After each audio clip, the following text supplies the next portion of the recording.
La clase del día de hoy es ángulos entre dos rectas. Recuerden que el segmento es un pedazo de recta, por lo tanto, si estoy hablando de rectas, indirectamente estoy hablando también de segmentos y también indirectamente estoy hablando de rayos. ¿Alguien se acuerda qué es un 34. La figura formada por dos elementos. ¿Por dos qué, perdón? 34. La figura formada por dos elementos unidos. Dos elementos unidos. No, eso no es un ángulo. ¿Alguien más?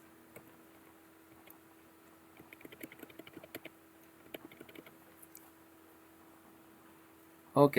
El ángulo es una abertura. Esa abertura está formada por los lados del ángulo. Esos lados del ángulo pueden ser dos rayos que tienen el mismo punto común, el mismo punto inicial, o puede estar formado por dos rectas cuando estamos hablando que hacen esa situación.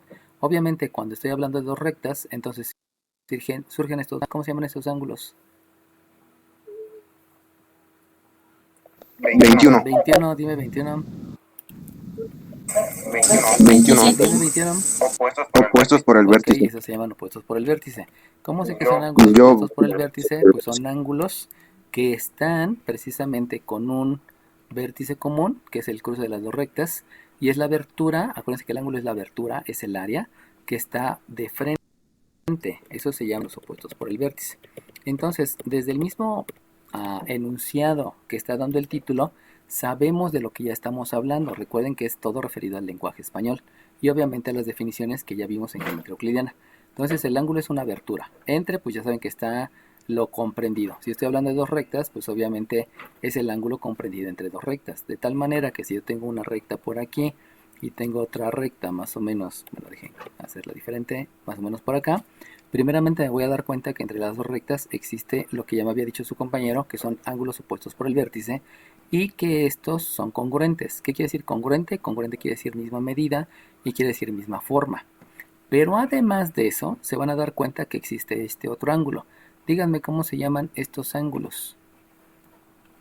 21. 21, dime. 27. Son los ángulos suplementarios. Ok, son los ángulos suplementarios. Y esos ángulos suplementarios, ustedes ya saben, son los ángulos que sumados son 180 grados. De que los grados es una unidad de medida, también existen los gradianes, también existen los radianes y también existen las revoluciones. Entonces, cuando yo voy a calcular el ángulo entre dos rectas, va a haber algo muy bonito, porque si ustedes calculan solamente un ángulo, digamos que nada más calculan ese ángulo, al calcular ese ángulo, de manera inmediata también conocen cuánto vale este ángulo porque son congruentes.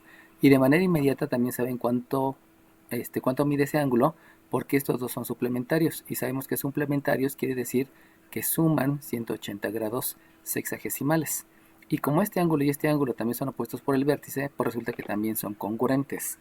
Conclusión, con uno solo ángulo que calculen entre rectas van a conocer prácticamente todos los ángulos. Y eso es lo bonito, porque aquí es donde se juntan todos los conceptos que se vieron anteriormente de geometría.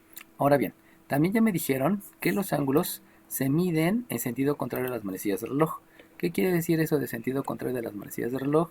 Pues lo único que quiere decir es que si yo tengo la carátula del reloj, ya sabemos que aquí hay un 12, aquí hay un 1, aquí un 2, aquí un 3, por aquí un 4, por aquí un 5, por acá el 6, luego el 7, luego el 8, luego el 9, el 10 y el 11, que esto nos enseñaron en el kinder y en la primaria, porque en la primaria nos dijeron cada numerito son 5 minutos y de ahí empezaron las tablas del 5, que es la primera que nos enseñan. Bueno, primero nos enseñan la tabla del 1, luego la del 2 y luego la del 5, precisamente basándonos en el reloj, que es un conocimiento que traemos desde la primaria.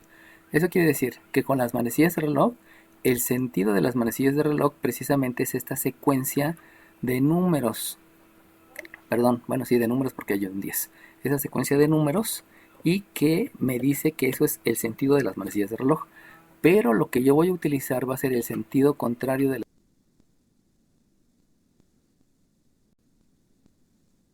las las manecillas. Estoy apuntando en la manecilla 2 y aquí estoy apuntando en la manecilla 1. El sentido contrario de las manecillas del reloj es del 2 hacia el 1. Por lo tanto, el ángulo debe de estar expresado con ese sentido. Y ese sentido implica entonces que debe de ser el que estoy marcando aquí, donde ese sentido implica que el lado inicial, acuérdense que esto se llama lado del ángulo, el lado inicial es el lado y el lado final es este al que está llegando. Por lo tanto, lo que yo voy a considerar es que esta recta tiene una pendiente 1, o sea, tiene una inclinación que es la inclinación 2. Así es como voy a determinar los ángulos en una recta a través de una recta inicial que tiene una pendiente 1 y una recta final que tiene una pendiente 2. Ahora bien, si yo quiero calcular el ángulo que es opuesto por el vértice, ya sé que mide lo mismo, pero si ustedes quisieran iniciar el cálculo con el de abajo, resulta que también hay que considerar el sentido contrario de las manecillas de reloj. Eso implica que si yo considero que este es un reloj, esta manecilla estaría apuntando como por el 8, esta manecilla estaría apuntando con el 7, del 7 al 8, este es el sentido de las manecillas de reloj, esos son ángulos negativos, y como yo no quiero ángulos negativos, el sentido contrario es este que les estoy el 8. Así es como se deben de declarar los sentidos a favor y en contra de las manecillas de reloj. Ya saben que en sentido de las manecillas de reloj son ángulos negativos y en sentido contrario son ángulos positivos. Por lo cual este es el lado inicial y este es el lado final, porque ahí es a donde llega el ángulo. Lo que implica que de igual manera voy a tener una recta inicial, que es la que estoy aquí con la pendiente 1, y voy a tener una recta final con la pendiente 2. Si ustedes observan, no importando cuál de los dos ángulos opuestos por el vértice quiero utilizar o calcular, esta va a ser la pendiente 1 y la otra va a ser la pendiente 2. O sea, no importa si se van con un ángulo o con el otro ángulo, no tiene gran importancia saber cuál, a menos que esté en un triángulo, ¿no? Si está en un triángulo, pues saben que forzosamente son los ángulos internos de un triángulo. Y aquí también hay cosas buenas, porque sabemos que los ángulos internos de un triángulo, ¿cuántos son? 180 grados. Suman 180 grados. Entonces, como eso ya lo conozco y precisamente es un concepto de geometría euclidiana, pues en un triángulo también se facilita mucho, porque aquí no es que calcule los ángulos externos, acuérdense que los ángulos externos son los de por acá, bueno, pues los externos, sino que acá lo que va a bastar es calcular uno, calcular otro ángulo, considerando que la suma de los ángulos internos de un triángulo es 180, lo cual también me da mucha rapidez. Acuérdense que la eficiencia va relacionado a la rapidez. Ahora bien, si yo tengo las mismas rectas, quiero calcular este ángulo, entonces debo de hacer la misma consideración, todo con respecto al sentido contrario de las manecillas del reloj. Por lo tanto, dejen mover un poquito esta recta porque me quedó muy perpendicular. Vamos a hacerla un poquito más inclinada. Ok. Y entonces, si quiero calcular ese ángulo, vamos a considerar que este está como por el número 7 y que este está como por el número 1. Por lo tanto, el sentido contrario aparentemente sería del 7 al 1. Pero si tú observas con tus ojos de la cara a las manecillas, te vas a dar cuenta que para marcar este sentido que estoy dando es porque del 7 va al 8, luego al 9, luego al 10, luego al 11, luego al 12 y luego al 1. Eso quiere decir que eso sería una mala apreciación. Por eso deben de tener mucho cuidado de dónde se ve la carátula y cómo se está mostrando para que puedan ustedes dar un resultado adecuado.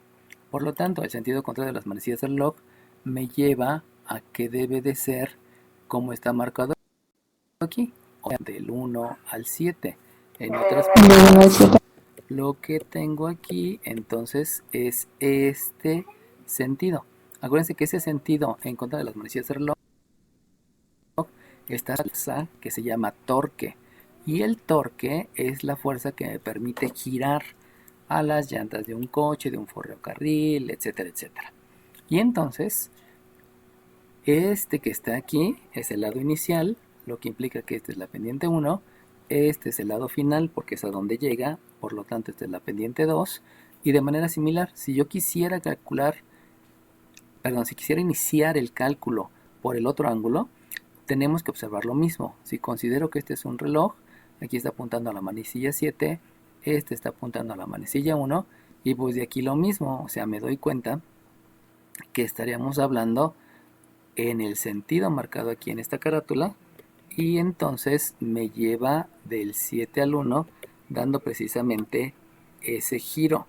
O sea, que lo que yo debo de marcar es un ángulo que va en el sentido que acabo de mostrar. Por lo tanto, el lado inicial es el correspondiente a la pendiente 1 y el lado final, que es a donde llega el ángulo, es el respectivo a la pendiente 2. Y de manera similar, no importa si tú quieres calcular primero este ángulo o primero este ángulo, de todas maneras, esta recta para ambos ángulos es la pendiente 1 y la otra es la pendiente 2. Así ya me quito de problemas de con cuál quiero empezar. Obviamente calculo un ángulo y ya calculé todos los demás. Ahora bien, acuérdense que la pendiente proviene de la tangente del ángulo. Pero este ángulo es referido a un triángulo rectángulo. Y el triángulo rectángulo en geometría y trigonometría estaba basado en los 4 cuadrantes. En otras palabras, para que les quede claro, este lado siempre es con respecto al... Como es con respecto a la horizontal, el ángulo que estoy manejando siempre es con respecto a la horizontal. Muy a diferencia de este ángulo que tengo por acá, de este ángulo que tengo por acá, o el de aquí o el de acá, donde esos ángulos no son con respecto a la horizontal, sino son con respecto a otra recta.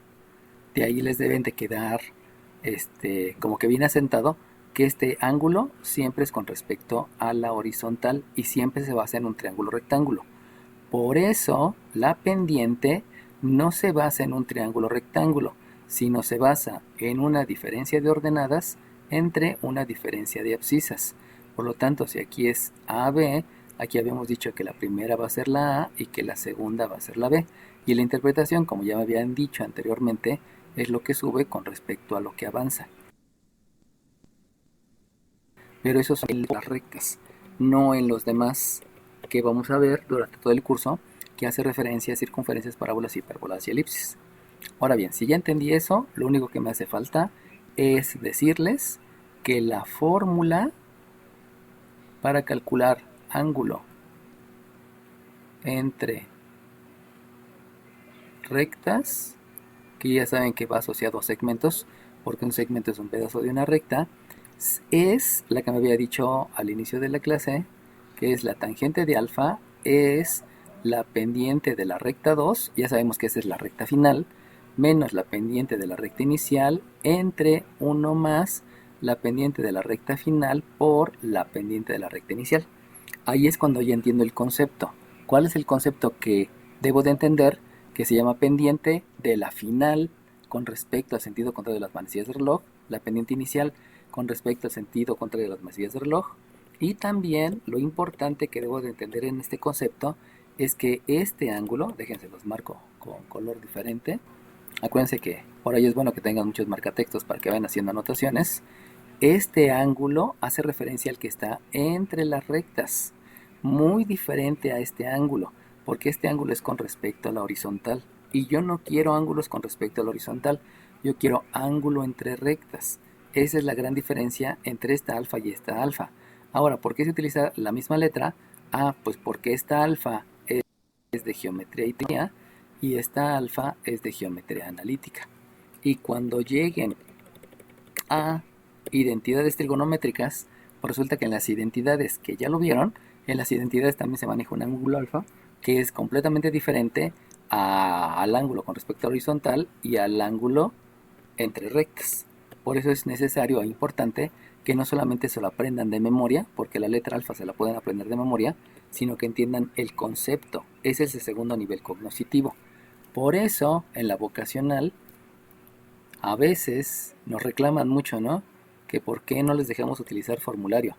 Pero con o sin formulario, de todas maneras, obtienen la misma calificación porque entienden el concepto. En otras palabras, si ustedes no entienden el concepto, aunque en la evaluación tengan todos sus apuntes, todos sus formularios, todos los videos, no van a aprender el concepto. Y ese concepto de cada letra, de cada frase, de cada palabra, me lleva a tener eficiencia, o sea, a ser más rápido. Y me lleva a tener exactitud porque aplico adecuadamente los conceptos. Bueno, si ya les quedó claro esto y no tienen alguna duda o algún comentario, saben que si les surge alguna duda o un comentario abran el micrófono. Entonces vamos a verlo en un ejemplo.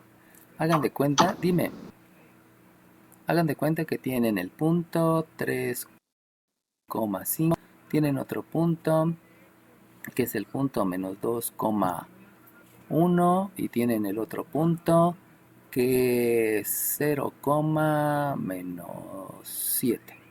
Entonces ya sabemos que podemos hacer nuestro esquema. Si hacemos nuestro esquema, sabemos que el esquema no es exacto.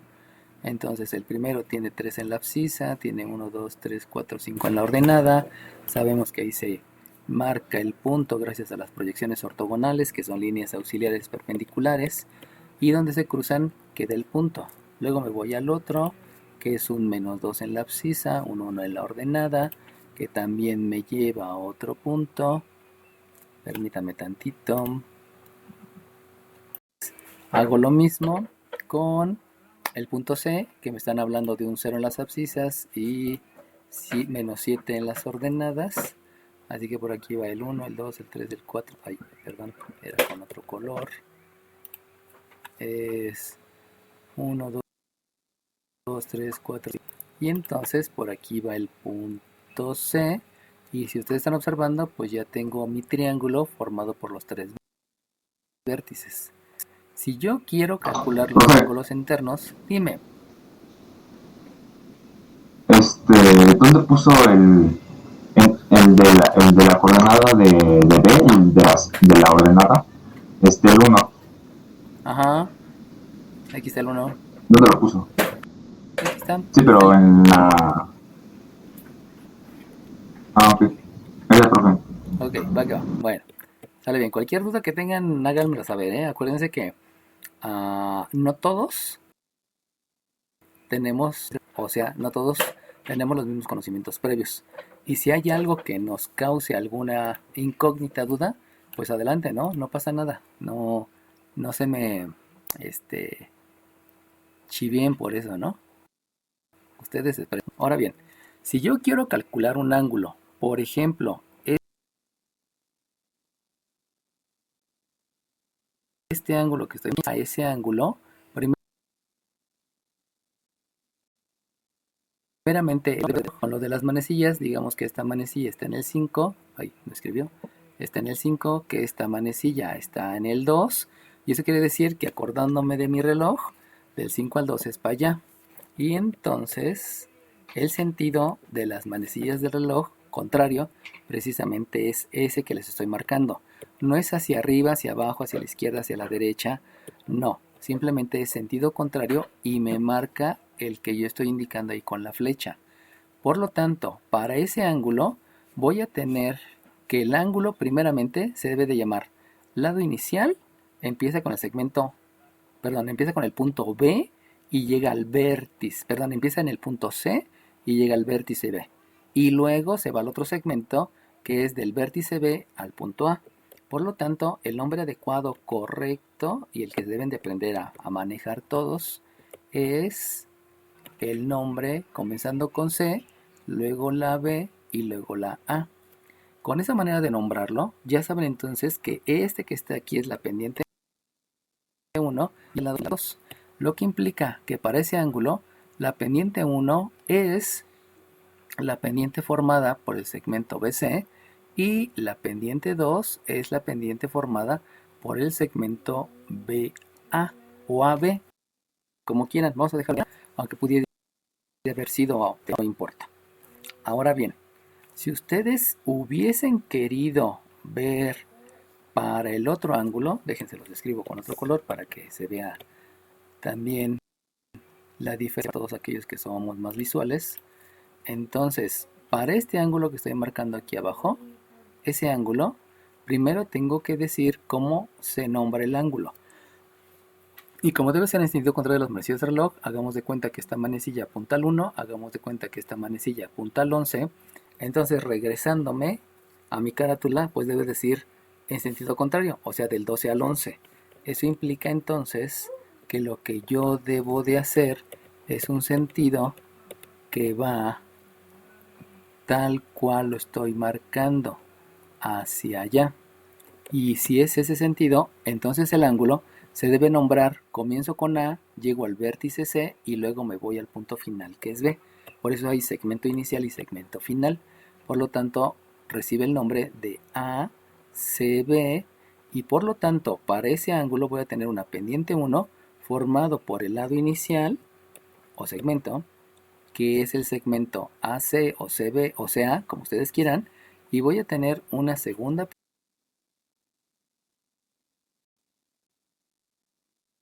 pendiente y recibirá el nombre de pendiente de BAC o de CAB, como ustedes quieran. Acuérdense que este orden no importa. Si ustedes declaran ese orden, ya en todo lo demás, pues sí tendrán que seguir el mismo orden para asignar las ordenadas. ¿Alguna duda al respecto hasta aquí, chiquillos? Ok, si nadie lo Yo tengo duda con la designación de los ángulos. Ya no le entendí, profesor. Ok, la asignación de los ángulos, las letras de los ángulos. Ajá, para el AC, el B, eso. Siempre es en sentido contrario de las manecillas de reloj. Fíjate cómo tiene solamente 3 letras.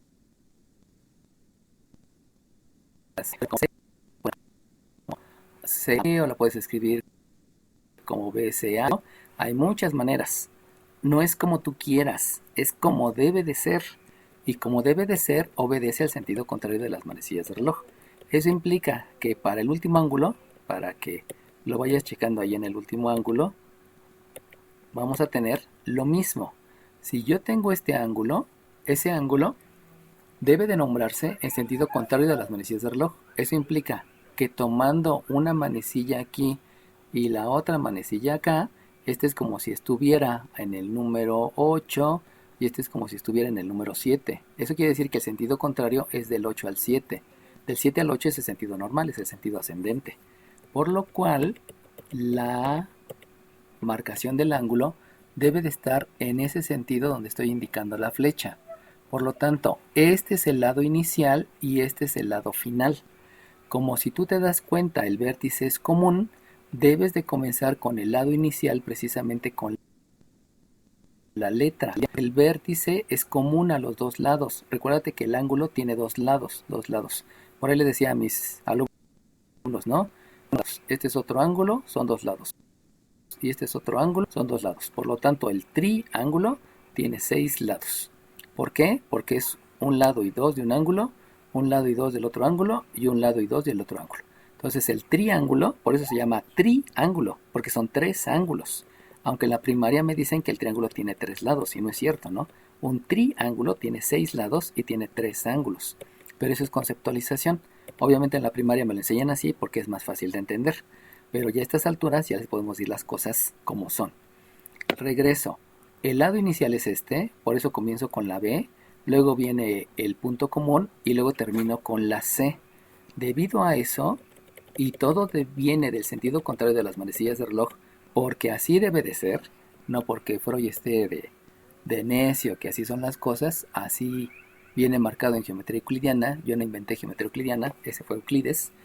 Entonces yo voy a tener entonces que para el ángulo, que lo debo nombrar comenzando con B, luego con A y terminando con C, porque este es el lado inicial y este es el final, yo voy a tener precisamente una pendiente inicial que va a ser la pendiente formada por el segmento BA o AB, como ustedes quieran nombrarlo, es lo mismo. Y una pendiente final que obedece al lado final, porque ahí es donde está llegando el ángulo, y ese lado final es el de la pendiente AC. Pero todo es con respecto al sentido contrario de las manecillas de reloj. Por eso, si tú te das cuenta en esas 3 marcas que acabo de hacer ahí, como que parece que una es de izquierda a derecha, que la otra es de abajo para arriba y la otra es de derecha a izquierda. Pero no, aquí no existe derecha a izquierda, izquierda a derecha, abajo arriba y arriba abajo. Aquí lo que existe es sentido de las manecillas de reloj, que esos son ángulos negros. Y el sentido opuesto a las manecillas de reloj, no pasa nada, aquí te lo estoy enseñando bien, para que no cometas más imprecisiones cuando llegues a cálculo diferencial y sobre todo a cálculo integral, que más se utiliza lo del torque. ¿Sale bien?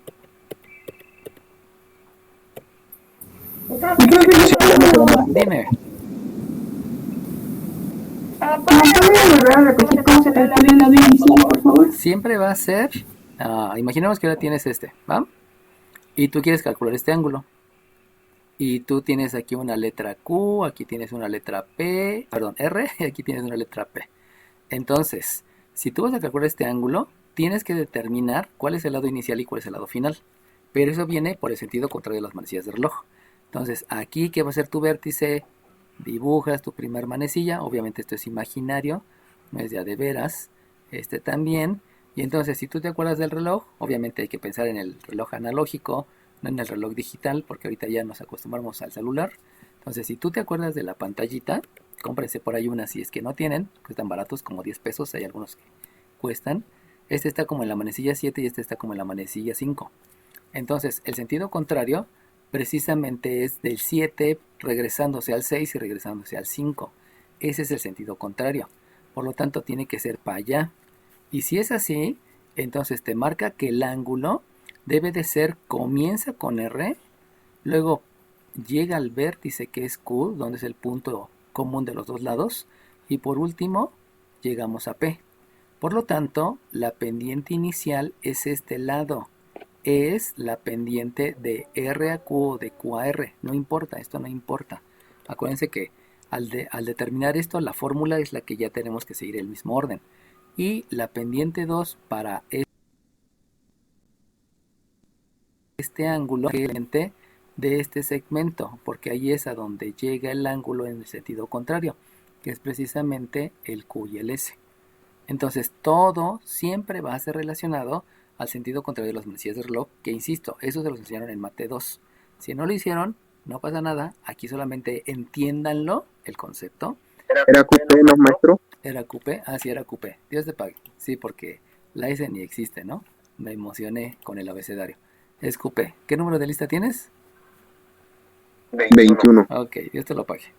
Bueno, Profe, yo entonces, sigo sin entender algo. dime. Es que dice que es en sentido contrario a las manecillas del reloj, ¿no? Ajá.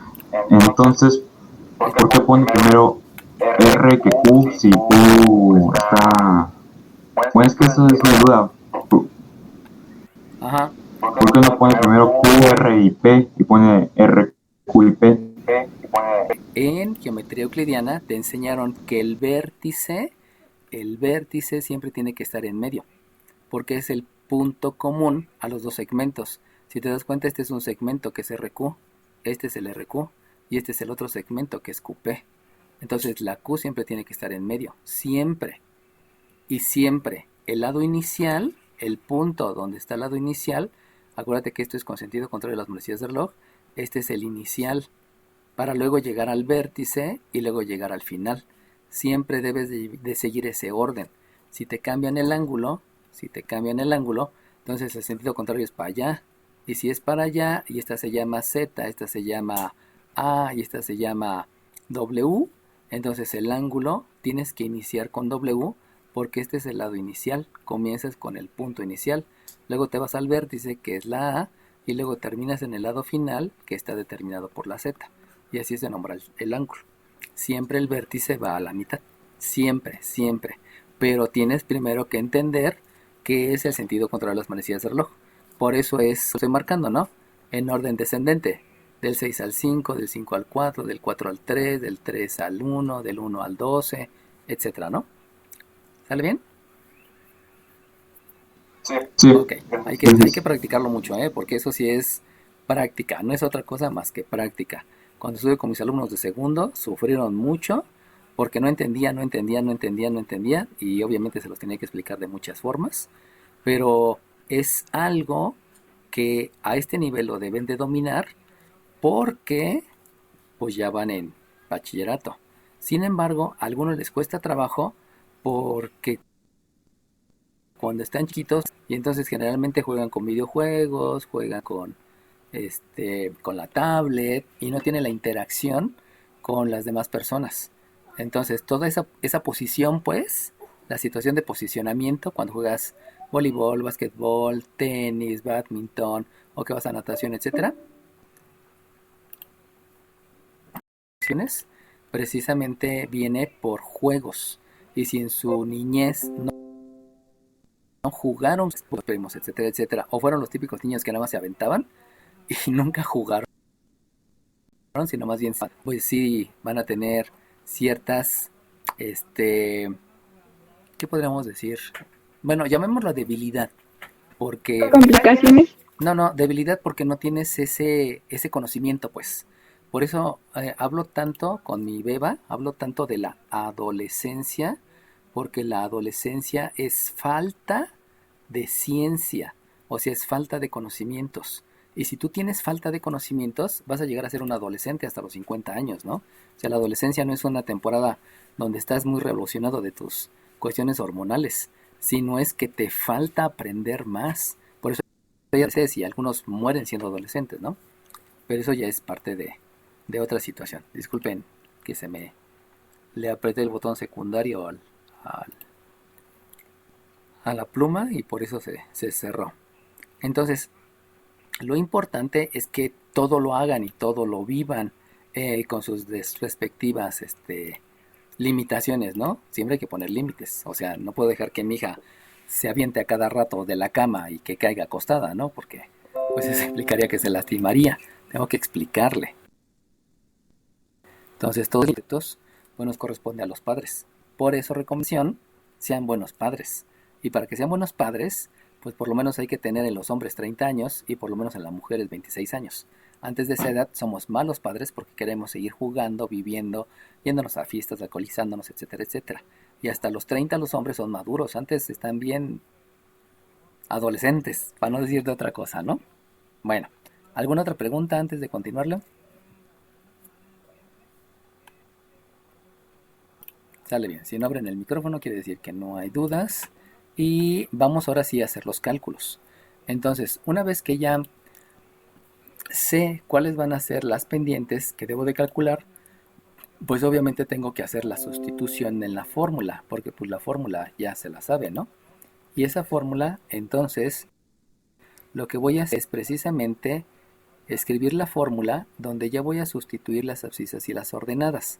Acuérdense que el orden que ustedes dan aquí es el que va a ser en la fórmula, lo cual ya eso es un hábito que les estoy enseñando para que no tengan ningún problema. Por lo tanto, la pendiente 1 es la diferencia de las ordenadas, donde primero voy a escribir a la B y luego la C, porque así la declaré desde acá arriba. Nada más por esa razón, no porque vi la figura, sino porque así la declaré. Dividido entre la abscisa del punto B menos la abscisa del punto C. Y de la misma manera, la pendiente 2 va a ser la diferencia de las ordenadas, solamente que aquí va a ir primero la B y luego va a ir la A, dividida entre la diferencia de las abscisas, siguiendo el mismo orden que declaré anteriormente.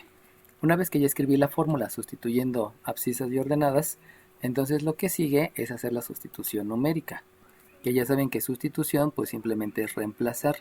Y si yo voy a reemplazar, pues lo debo de hacer con las coordenadas que ya están escritas en el ejercicio. En otras palabras, la ordenada de la B es un 1, menos la ordenada de la C, que es un menos 7. Saben que no pueden dejar dos signos juntos, por eso escribo el símbolo de multiplicación, que es a través de un paréntesis, y la abscisa de la B es un menos 2, menos la abscisa de la C, que es un 0. Hago lo mismo con la pendiente 2, obviamente tengan cuidado en sustituir adecuadamente. La ordenada de la B dijimos que es 1, menos la ordenada de la A, que es un 5. Como no hay ningún signo aquí en medio, no es necesario escribir el paréntesis, porque saben que simplemente con escribir el menos seguido del 5 ya están indicando una multiplicación, aunque no se escriba. Y la abscisa de la B es un menos 2, la abscisa de la A, que es un menos 3. Obviamente, ya hecha la sustitución, pues viene la aplicación de todos los conceptos que ya sabemos. ¿Cuál es el primer concepto que vamos a utilizar? Va a ser jerarquía de operaciones. ¿Por qué la jerarquía de operaciones? Porque la raya de fracción me indica que primero debo de hacer la operación en el numerador y posteriormente la operación en el denominador.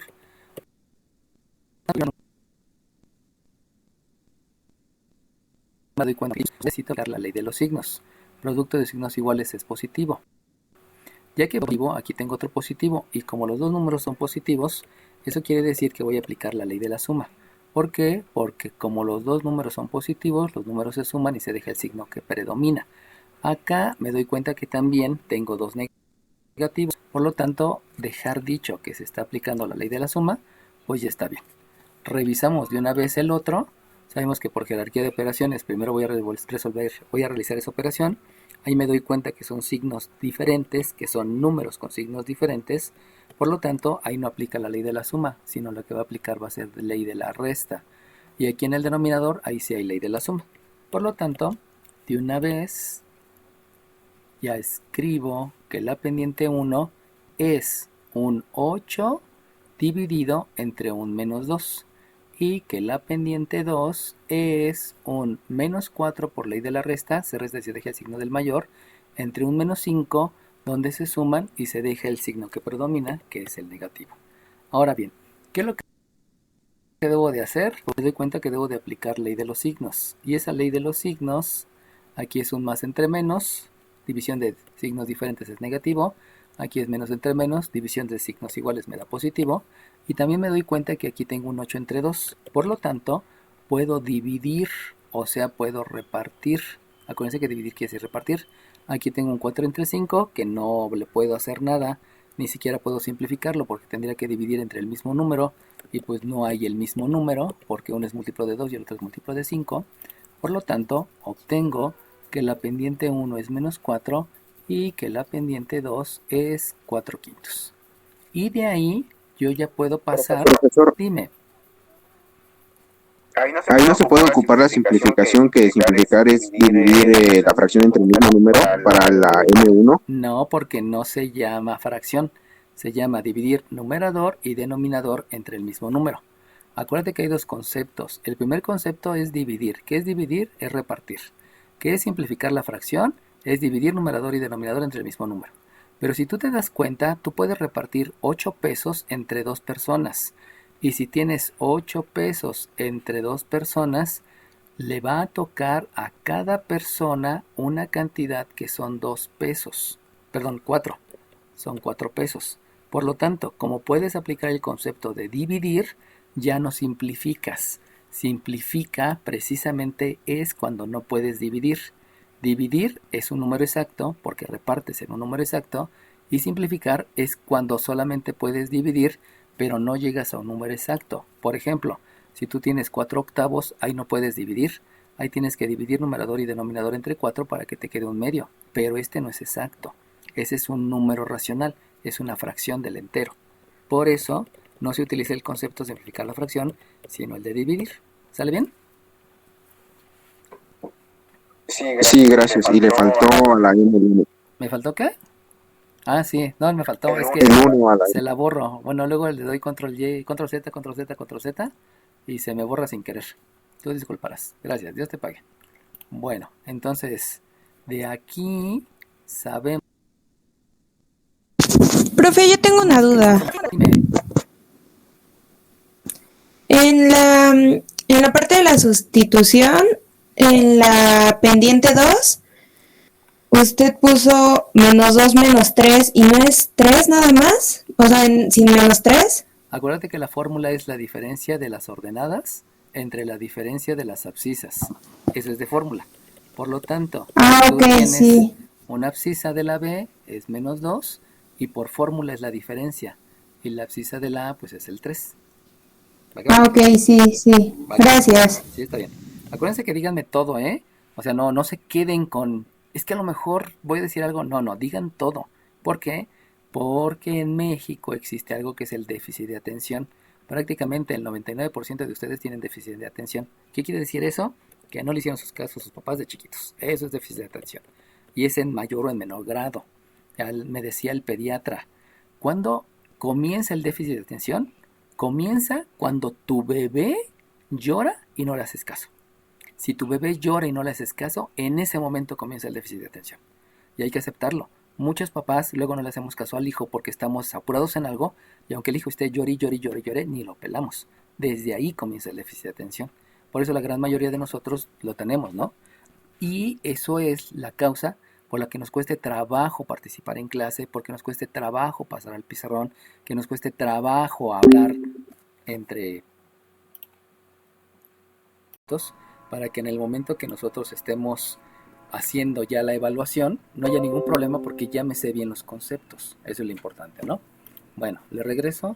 Aquí ya tenemos... Tengo otra duda. Dime, está bien, dime. En la parte de abajo, ella cuando sacó en las 4 sobre -5, ¿ella aplicó la ley de los signos al último para transformarla a positiva? Ajá, no se transforma. Acuérdate, todo es conceptualización, pero esa conceptualización viene de las operaciones. Entonces, cada vez que hago una operación, y eso es lo que les debe de quedar claro, mate son puras operaciones. Todo se basa en operaciones. Esa operación que yo estoy realizando precisamente es la división de dos signos negativos. Si tú multiplicas o divides dos signos iguales, el resultado es positivo. Si tú multiplicas o divides dos signos diferentes, el resultado es negativo. Al principio me lo puedo aprender como que de memoria, pero conforme entiendes el concepto, entonces sabes lo que debes de hacer y por qué lo debes de hacer. Por ejemplo, cada signos, porque estos no se están multiplicando. ¿Por qué no sé qué se está multiplicando? Porque es un menos por un 2 y luego viene una resta con el 0. Y entonces es diferente a este signo, porque este signo multiplica y este signo te indica quitar. Entonces, si algo le quita 0, pues sigue siendo ese algo. Pero esa es conceptualización. Y esa conceptualización la tienes que ir trabajando poco a poco. Les había dicho, ¿no? Algunos nos tardamos 21 días, algunos más nos tardamos más tiempo. ¿Sale bien? ¿Alguna otra pregunta? Gracias. ¿De qué? Ok, entonces vamos a la fórmula. La fórmula para calcular el ángulo entre dos rectas, habíamos mencionado que es la tangente del ángulo, la pendiente de la recta final, menos la inclinación de la recta inicial, entre 1 más la inclinación de la recta final por la inclinación de la recta inicial. De ahí, obviamente, debemos de realizar un reemplazo, una sustitución, y cuando hago el reemplazo, entonces quiere decir que la tangente del ángulo, obviamente no la conozco, no conozco el ángulo, y entonces la tangente del ángulo es, vamos a hacer el reemplazo, nada más dejen aceptar a otro de sus compañeros que anda por acá, y la pendiente final es 4/5, es 4/5, que le voy a restar la pendiente inicial, que es menos 4. Como es menos, habíamos dicho que aquí debemos escribir el paréntesis para estar simbolizando la multiplicación. Aquí no es un símbolo de agrupación, aquí simboliza la multiplicación y escribo el 4. Pero me acuerdo del kinder, y en el kinder me dijeron que si tú tenías un entero, podías esto expresarlo como 2 medios. Pero si tenías el entero, también tú lo podías expresar como 3/3. Y si tenías el entero, también tú lo podías expresar como 4/4. Y si tú tenías al entero, también lo podías expresar como 1, 2, 3, 4, 5, como 5/5. Eso quiere decir que como aquí tengo quintos, vamos a ser más eficiente. Eficiencia quiere decir más rápido. Vamos a hacer el proceso más eficiente. Y en lugar de escribir un entero, voy a escribir 5/5. En lugar de escribir 2 enteros, van a ser 10/5. Y obviamente, en lugar de escribir 4 enteros, voy a estar hablando de escribir 20/5. ¿Por qué escribo 20/5? Pues por la única y sencilla razón que si yo tengo el mismo denominador, la operación es más rápida. Este mismo denominador me hace que solamente haga la operación entre numeradores y se mantiene el mismo denominador. O si estoy sumando pedacitos que son quintos, y es mucho más rápido, es mucho más eficiente el proceso. Por eso, dime. Luego de aquí. ¿Y por qué 20, maestro? ¿Por qué 20? Por lo que les acabo de explicar. Si tú tienes un entero, son 5 pedacitos. Si tienes 2 enteros, son 10 pedacitos. Si tienes 3 enteros, son 15 pedacitos. Y si tienes 4 enteros, son 20 pedacitos. Porque en el kinder y en la primaria nos enseñaron que podías partir el entero en diferentes partes. Podías rebanar el pastel en octavos, en décimos, en mitades, lo que fue. ¿Sale bien? Entonces, ahora en el denominador, pues me están diciendo que la pendiente 2 es 4/5. Aquí no es necesario escribir paréntesis porque no hay un signo aquí en medio, pero luego tengo que multiplicarlo por la otra pendiente que es que es m1 y que es menos 4. Entonces ahora sí escribo un paréntesis para simbolizar la multiplicación, le escribo el menos 4, pero también sabemos que para que sea un número racional le escribo un 1 en el denominador y así se escriben los enteros a manera de número racional.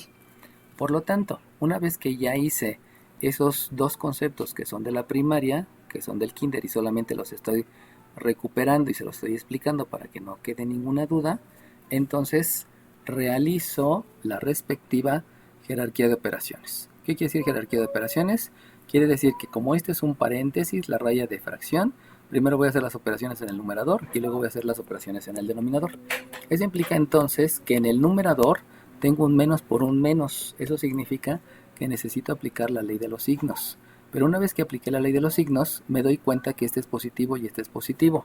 Por lo tanto, voy a aplicar la ley de la suma porque los signos son iguales. Signos iguales se suman los números y se deja el signo que prevalece. Y como tienen el mismo denominador, pues no hay tanto problema porque ya sé que tengo el mismo denominador. Y al ser el mismo denominador, estamos hablando de fracciones comunes. Y esas fracciones comunes me permiten sumar solamente los numeradores y dejar el denominador. Por lo cual, voy a escribir que la tangente del ángulo es en el numerador 24 sobre 5. Porque solamente se aplica la ley de la suma en el numerador debido a que los pesaditos que se están sumando son del mismo tamaño. Ahora bien, en el denominador es lo mismo. Aquí tengo un 4 por un menos. Por lo tanto, apliqué la ley de los signos y me da negativo. Posteriormente, la multiplicación, aquí lo voy a escribir, la multiplicación de números racionales, sabemos que se hace numerador por numerador y denominador por denominador. Por lo tanto, esa multiplicación me va a dar un número negativo por la ley de los signos y me va a quedar un 16 quintos. Si ustedes observan, aquí fue multiplicar numerador y denominador y denominador, porque son multiplicación de números racionales, y aquí solamente fue la ley de la suma, porque son números que tienen el mismo denominador. Son dos conceptos diferentes. Y obviamente esos conceptos hay que tenerlos bien aprendidos, ¿no? Sé que son conceptos de la primaria, pero hay que tenerlos bien claro aquí. Ahora bien, si ustedes ven, aquí tengo un entero, pero ese entero ahora me conviene que en lugar de ser quintos, como hace ratito, ahora me conviene, sí, también son quintos, también me conviene que sean quintos, porque estamos hablando de puros quintos. Y por lo tanto, en lugar de escribir un entero, mejor voy a escribir 5 quintos, que simplemente es utilizar un concepto que tengo desde hace mucho tiempo, ¿no? Ok, ¿qué es lo que sigue? Pues otra vez. ¿Cuáles son los conceptos que debo de aplicar? Pues los que se puedan aplicar. Empiezo con jerarquía de operaciones. ¿Por qué? Porque debe de haber operaciones. Aquí hay un paréntesis, no hay ninguna operación porque no puedo hacer la división del 24 entre el 5 debido a que no me da exacto. Y entonces me voy al denominador y si se dan cuenta en el denominador, otra vez tengo el mismo denominador, pero ahora voy a aplicar la ley de la resta. Y la ley de la resta con el mismo denominador, pues simplemente la aplico quedándome que la tangente del ángulo es 24 quintos dividido entre menos 11 quintos. Ahora bien, este menos lo van a dejar de preferencia en el numerador. ¿Por qué lo van a dejar en el numerador? Pues porque yo ya vi con mis ojitos de la cara que la operación que sigue va a ser una división de fracciones erróneamente llamada ley del sándwich. No se llama ley del sándwich, se llama división de números racionales. Si alguno me escribe ley del sándwich en el examen lo voy a reprobar porque no se llama ley del sándwich, no se llama ley de la torta, no se llama producto, no se llama nada de eso. Recibe el nombre de división de números racionales. Y esa división me menciona que hay que multiplicar los extremos y dividirlo entre el producto de la división de los medios. Por eso aquí me conviene dejar el signo negativo, porque ya sé que el signo negativo pertenece a uno de los dos y no estoy como que peleándome con cuál de los dos se queda. Eso me lleva entonces que voy a tener de resultado que la tangente del ángulo es 24 por 5, que son los extremos marcados en verde, dividido entre el menos 11 multiplicado por el otro 5, que son los medios marcados en azul. Pero si ustedes se dan cuenta, son números idénticos, que es el 5 y el 5. Y si yo voy a repartir 5 pesos entre 5 personas, pues ya sé que le va a tocar un peso a cada persona. Le va a tocar un peso a cada persona. Y como le corresponde de un peso a cada persona, como la división es 1, pues de una vez agrego el concepto y ya no escribo tanto. Y por lo tanto, el concepto que sigue es que voy a realizar una división porque se reparte de manera exacta y de una vez, si se dan cuenta, pues aplico de una vez la ley de los signos para no estar escribiendo más pasos, y entonces este signo menos no lo escribo abajo, sino ese signo menos lo escribo a la mitad de mi signo igual, y también dejo la línea principal a la mitad del signo igual y ya llega el resultado, debido a que el 24 entre 11 no se puede dividir ni tampoco se puede simplificar la fracción. ¿Alguna pregunta de lo que hice, jóvenes? Profesor, Dime.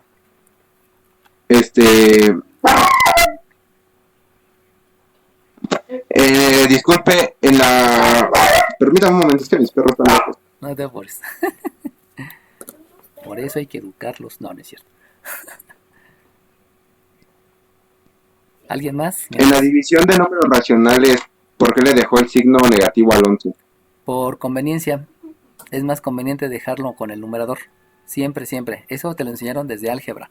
En álgebra te debieron de haber dicho, cuando vas a hacer operaciones inversas o cuando vas a hacer división de fracciones, de preferencia el menos dejarlo en el numerador.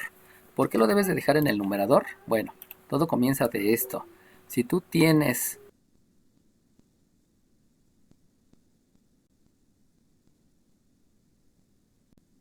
un 2, te llevan al mismo resultado, que es menos 3/5, porque estás dividiendo signos diferentes.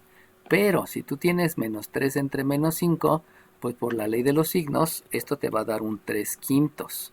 Conclusión, como pudieras tener alguna imprecisión, el signo menos no se lo dejes a alguno de los dos y hazte la costumbre que mejor se lo dejes lo puedo dejar al de abajo, pero mejor para que no caigas en esta imprecisión, porque a veces no sabes si abajo o arriba, hazte la costumbre que siempre déjalo arriba, para que sea más fácil la operatividad y para que seas más eficiente. Acuérdate que la eficiencia es no cometer errores, y cuando te das cuenta, como maestro, yo, Froilán, que he dado 20 y muchos años clase, me he entendido que siempre que ustedes manejan un signo negativo, deben dejarlo en un solo lugar, porque si no les causa imprecisiones, y me doy cuenta porque tienen mal los ejercicios. Por eso siempre les recomiendo, y todos los maestros se los debemos de recomendar, el signo negativo siempre déjalo en el numerador, siempre, siempre, siempre, para que no haya pleito. Es para evitarte alguna duda o alguna imprecisión cuando tú estés haciéndolo solito. ¿Sale bien? Sí, y mi otra duda es con respecto al menos 20/5. Ese sí ya no lo entendí cómo lo sacó al principio. Porque 20/5 es este que está por acá, ¿no? Bueno, primeramente acuérdate que iba a ser un menos la pendiente 1. Y la pendiente 1 habíamos dicho que era menos 4. Entonces, debido a eso, aquí tengo un menos y es 20/5. De ahí comenzamos con el signo, ¿no? Porque el menos menos, para redondear la explicación. Ahora, si tienes un 4, si tienes 4, 2, 3, 4, 5 quintos. Pero si ya tienes 2 enteros, entonces ya tienes entonces vas a tener, ¿cuántos íbamos? 10, van 11, 12, 13, 14, 15 quintos. Pero si ya tienes 4 enteros, entonces ya tienes 16, 17, 18, 19 y 20 quintos. O sea, 4 es lo mismo que 20 quintos. Porque son 5 y 5, 10 y 5, 10 y 5, 15. Por eso. Pero, por ejemplo, en esa parte es lo mismo que si agregáramos en la parte del denominador un 1, ¿no? Ajá. Podríamos ponerlo igual, así. Ajá, porque tú lo puedes hacer de muchas maneras. Pero si tú quieres ser eficiente, entonces busca los mismos denominadores. Si no quieres ser eficiente, lo que hubiera ocurrido es que tengo que agregar un paso adicional que se llama suma. No tener que perder tiempo en eso, pues dejo el mismo denominador. Porque tú puedes ser calculadora. O sea, todo esto tiene que ser concepto y paso por paso. Si tú agarras el día del examen y todo esto me lo haces en calculadora, te lo voy a poner mal. ¿Por qué? Porque a mí no me interesa que uses la calculadora. A mí me interesa que entiendas el concepto. Por eso decía tu compañera, ¿importa el procedimiento? Pues no, porque el procedimiento puede ser como de 90 pasos o como de 5 pasos. Pero lo que sí es importante es el concepto. Y si tú utilizas la calculadora, no estás utilizando ningún concepto. Y ese es un gran error que tienen muchos maestros desde la primaria, que por no quererse meterse en la conceptualización, te dejan utilizar la calculadora y te convierten en una persona dependiente de la tecnología. Y que jamás, les voy a decir algo muy cruel, ¿eh? Los técnicos son dependientes de la tecnología. Y jamás van a poder realizar un protocolo. ¿Quiénes hacen los protocolos? Los ingenieros. Estos sí hacen protocolos. Y yo no te estoy preparando solamente para ser técnico. Si solamente estuviéramos en un CONALEP donde es una carrera terminal, sí te diría, dale, utiliza la calculadora y no pasa nada, porque el técnico jamás va a hacer protocolos. ¿Qué es un protocolo? Un protocolo precisamente es, por ejemplo, hacer una línea de producción y decir primero va esto, luego va esto, luego va esto, luego va esto y luego va esto. Un ingeniero va a ser el supervisor. ¿Cuál es el supervisor? El que sabe por qué primero va esto y luego esto y luego esto y luego esto, porque domina los conceptos. El técnico no. El técnico solamente llega con su aparatito y mide cosas. Pero obviamente necesita saber más, necesita saber el concepto, porque para manejar el aparato también hay que entender cuál es el concepto de algo que te está calculando el pH, que te está calculando la densidad, etcétera, etcétera. Pero no llegan al siguiente paso, que es hacer protocolos. ¿Por qué les pido todos los conceptos? Porque ustedes no están en una carrera terminal, ustedes están en una institución que forma, por ahí dice, ¿no? Politécnicos, muchos técnicos, sí, pero también formamos ingenieros y también formamos maestros en ciencias y doctores en ciencias e investigadores, y principalmente lo que queremos formar son empresarios. Y para que tú tengas una empresa, tienes que entender el concepto de todo. El dueño de una empresa debe saber desde cómo se barre, cómo se trapea, cómo se hace de comer, cómo se prepara, o cómo se almacena, cuáles son las condiciones ambientales para que tu producto esté mejor, etcétera. Porque es muy diferente un empresario a un inversionista. El inversionista nada más te da dinero y el empresario es el que emprende, pero desde el inicio. Y yo quiero que seas una empresaria. Por eso la calculadora la dejamos al último término. ¿Sale bien? ¿Alguna pregunta adicional? Ok, si no hay preguntas, entonces ahora sí, vámonos a la última parte. Y la última parte es donde tenemos que aplicar otro concepto que se llama función inversa. La función inversa se las debieron de haber enseñado en geometría y trigonometría, donde una función inversa es aquella que intercambia datos por resultados. Por lo tanto, la función inversa es... Dime. Una duda, ¿el 24 quintos lo sacó de la suma de las dos tangentes? El 24 quintos, ¿cuál 24 quintos? Ah, sí, el 24 quintos que está por acá es porque aquí tienes un 20 quintos, aquí tienes un 4 quintos, aquí te da un producto que es suma y por ley de la suma te da 24 y se deja el mismo denominador que es 5. Sí, es la suma de las dos pendientes, no de las dos tangentes, porque tangentes en geometría y trigonometría. ¿Sale bien? Gracias. Ok. O sea, ese buen plan, ¿eh? O sea, es tan vasta las matemáticas como tan vastas son las ciencias. Y cada una de las matemáticas se aplica en diferentes cosas. Por ejemplo, todos los que quieran ser cirujanos plásticos deben dominar geometría euclidiana. Geometría euclidiana es para cirujanos plásticos. Trigonometría es para los topógrafos, ingenieros civiles, ingenieros y para los, ya se me olvidó, biotecnólogos y para los genetistas. Eso se utiliza mucho. Entonces, dependiendo de la ciencia, es la mayor aplicación de las matemáticas. Ahorita se les da un panorama general para que ya luego aplican lo que quieran en la superior. Bueno, Ok, entonces, ¿qué es la función inversa? Aquella que intercambia datos por resultados y se debe de leer. Es la división de un cateto opuesto que mide menos 24 entre un cateto adyacente que mide 11. Y en conceptualización que les indica lo siguiente. Fíjense bien, en geometría y trigonometría. Sí, es que no se quiere pintar el 11. Aquí estoy intentarlo dibujando y no se deja. Por eso estoy sufriendo. Ya se dibujó. Entonces, en trigonometría, a ustedes les enseñaron. Primer cuadrante van a tener un triángulo donde el triángulo es las abscisas y aquí tienen un cateto opuesto que es positivo. Dime. ¿Me podría repetir la fórmula, por favor? ¿Cómo se lee? Arco cuya tangente. Arco cuya tangente. ¿Qué es un arco? Un arco es es en la circunferencia, tienes 2 radios y el arco es el que sustenta estos 2 radios. Eso es el arco. Y este arco se asocia precisamente a este arco, porque acuérdate que círculo trigonométrico,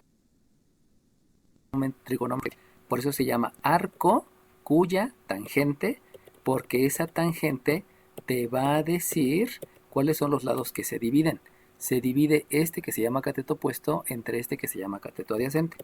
Por eso, cuando tú te vas a los cuadrantes, te das cuenta que en el segundo cuadrante tú vas a tener un cateto opuesto. Disculpen, aquí me equivoqué. Este no es adyacente, dije una cosa y escribí otra. Este es cateto opuesto porque está enfrente del ángulo. Y ahora aquí es el ángulo y el cateto opuesto sigue siendo positivo porque va para arriba, pero el cateto adyacente es negativo porque va hacia la izquierda. Entonces, ahí van a entender que escribir este menos arriba, ahí ya es un error, porque el cateto opuesto debe ser positivo. Y entonces yo debí de haber escrito el 11 en el denominador. Pero eso ya es geometría, perdón, eso ya es trigonometría. Y desde ahí se ve la adecuada conceptualización de lo que yo tengo. Eso quiere decir que este ángulo va a ser este ángulo. ¿Por qué? Porque el cateto adyacente es negativo. Y por lo tanto, cuando ustedes en la calculadora, se los voy a dejar marcado, porque es importante, nada más dejen escribírselos con otro color, para que vean la diferencia. Es importante que les quede bien claro, porque al ser este ángulo el perteneciente al segundo cuadrante, debido a que este lado es negativo, se van a dar cuenta que el resultado que les va a dar no es el que yo estoy esperando.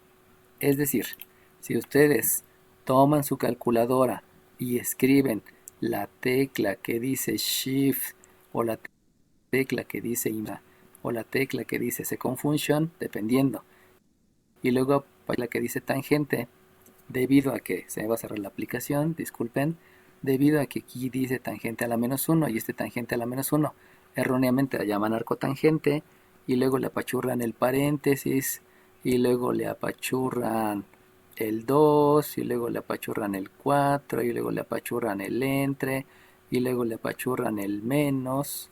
Dejen, ahorita se los vuelvo a compartir porque se me cerró la aplicación.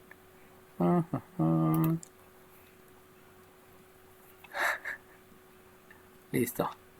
Dejen ver hasta dónde se marcó. No se marcó nada. Bueno. Listo. Aquí me apareció un puntito raro. Dejen ver qué es este. Es puntito raro. Ya. Ok. Bueno, entonces, si primero apachurran, otra vez, ya les había dicho. La tecla, apachurran la tecla que menciona la tangente. Y que obviamente aquí arriba dice tangente a la menos 1, que esto quiere decir arco tangente, aunque está mal escrito.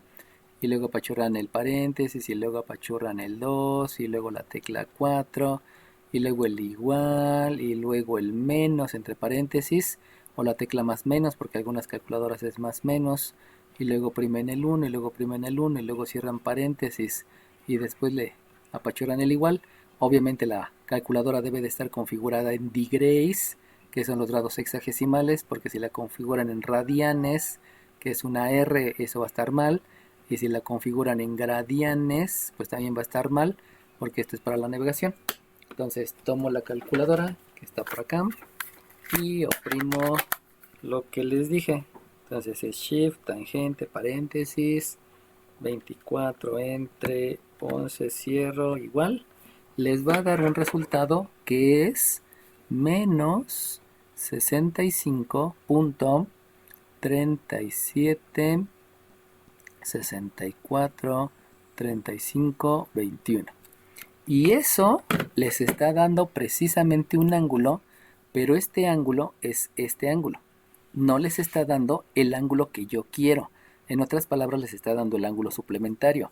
Y me lo está dando negativo para que yo me dé cuenta que el ángulo no lo estoy midiendo como debo de hacerlo, sino lo estoy midiendo a partir del eje negativo de las abscisas.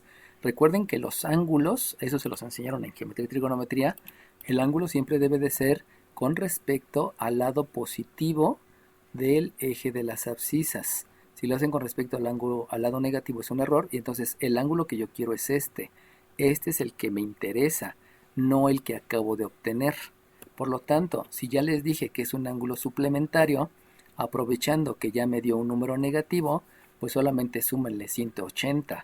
O sea, en su calculadora, que en la pantalla ahorita tienen un menos 65, solamente escríbanle más 180. Y si le escriben más 180, aprovechando que ya es negativo, les da el ángulo que debe de ser, que es de 114.62 grados. En su calculadora tienen una tecla, casi todas las calculadoras, tienen una tecla que dice grados, minutos y segundos. Bolita, comita, dos comitas. Y si oprimen esa tecla, les va a quedar que el ángulo que están buscando es...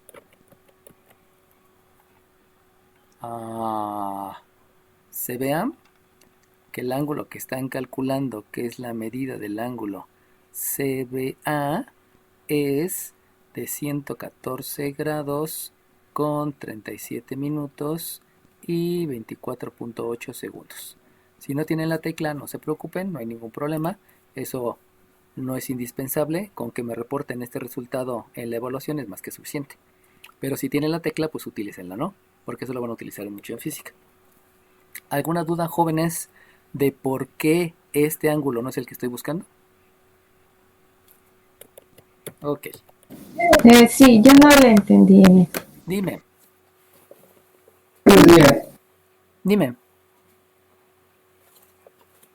¿Kilómetros? No le entendí por qué salió 114.62. Porque en tu resultado que tienes acá, si te das cuenta que es un negativo. Ahora, ese negativo tú lo debes de acomodar por los conceptos que tú tienes de geometría y trigonometría.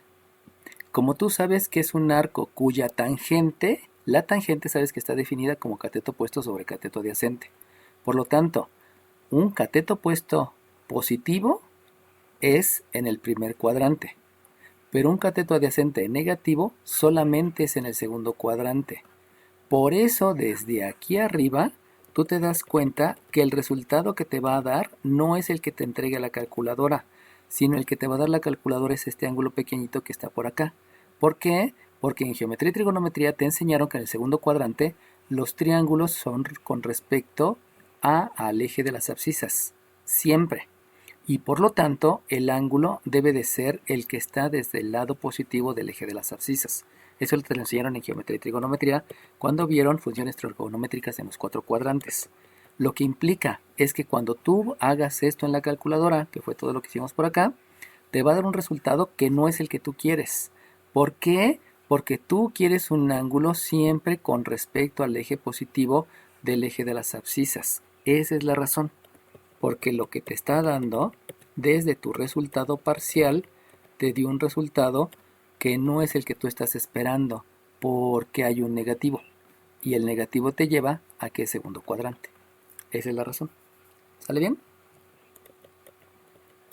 Sí, profesor. Bueno, aquí también va a chocar mucho con que traigan muchas deficiencias de su curso de geometría y trigonometría, ¿eh? Pero eso, que les quede claro que no es su culpa. esa fue mala organización de su maestro. Eso fue no irles explicando lo importante.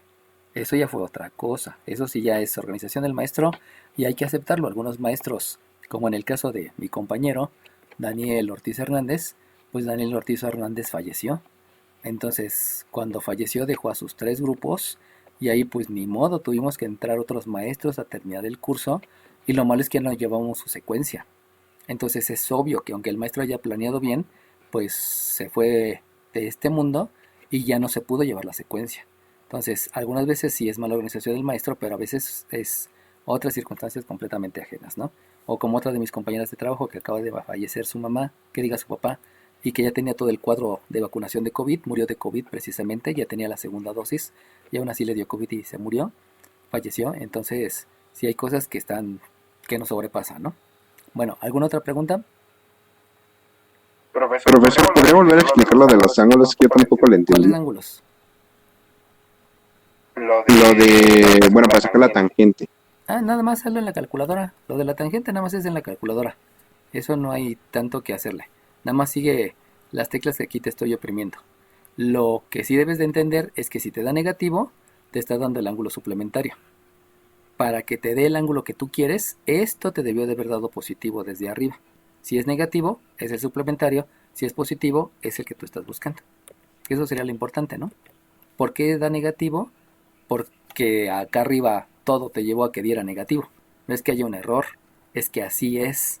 Y si te da negativo, entonces tu calculadora te va a dar un resultado que no es.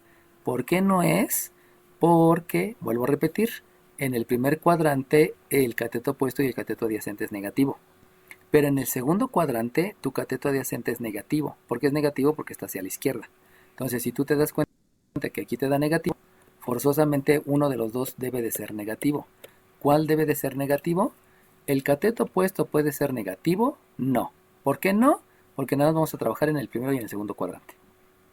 ¿El cateto adyacente te puede dar negativo? Pues sí. ¿Por qué te puede dar negativo el cateto adyacente? Porque en el primer cuadrante va a la derecha y en el segundo cuadrante va a la izquierda. Por eso te puede dar negativo. Pero es porque tú sabes que solamente trabajamos con el primero y con el segundo cuadrante. ¿Alguien sabe por qué solamente trabajamos en el primero y en el segundo cuadrante?